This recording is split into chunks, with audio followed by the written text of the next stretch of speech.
Hello everyone, and welcome once again to another Week in Health with Dr. Bob. And there's two articles I would like to talk about this week. The health site falls short of the target. I'm referencing the current healthcare issue that we're having with the insurance that's going on in the U.S. government, and also a very interesting episode that's happening so many times this week. This came from Mind Body Green. Great article. It was written by Dr. Ron Hoffman. It was dated November 15th this past week. Everything you need to know about the new cholesterol guidelines. It's a very good article. It's very interesting. There are 4 areas that he really talked about and focused. But number 1, anyone who already has documented heart disease, they say needs to have cholesterol, lowering meds. Anyone who has an LDL over 190, they recommend having meds. All persons, this is very interesting, age 40 to 75 with type 1 or type 2 diabetes. And anyone with an estimated 10-year risk of heart attack of 7.5% or greater. And I'm not exactly sure what that means. So I went back into my old archives because I remember an article that I saw some time ago in the USA Today. It was from January the 10th in 2012. And the article said, heart drugs tied to diabetes. Statins raise the risk of developing the disease.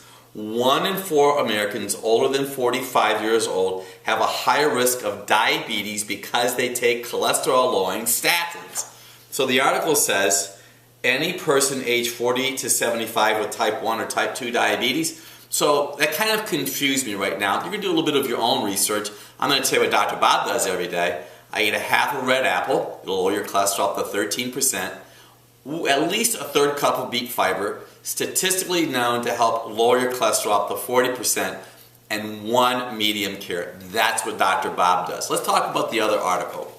Health site falls short of target. Fewer than 50,000 sign up through the federal portal. Now, there's a lot of confusion right now in reference to this type of legislation, and I'm not even here to focus on that because I'm not sure if anybody really knows what's going on, but I want to talk to you for a moment. Your goal is, yes, it's wise to have some type of catastrophic health insurance or whatever the government is saying that you need to have. But let's have our own little talk here for a moment. You really want to be healthy.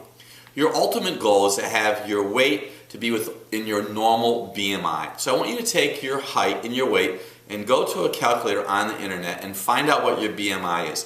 You want it to be less than 30. Ideally, your goal is 24.95. Number 1. The second is you want to make sure that you're getting plenty of sleep to allow your immune system to rest. You want to be drinking water because water is the absolute best purifier, and you want to drink water from a pure source. And you want to exercise every day at least half an hour. I don't care if you have to walk around your apartment. So it's pretty simple. I want you to exercise.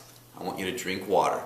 Really important. You want your BMI, your body mass index, within a normal because you want your weight within a normal. And the reason I talk about sleep, I've been practicing since 1978, and stress is one of the leading causes of poor health. Sleep allows your immune system to get a chance to recuperate. So some really important tips. Go back and look through these articles. I think you want to pursue the information on the statin drugs. I really encourage you to focus on eating your beet fiber.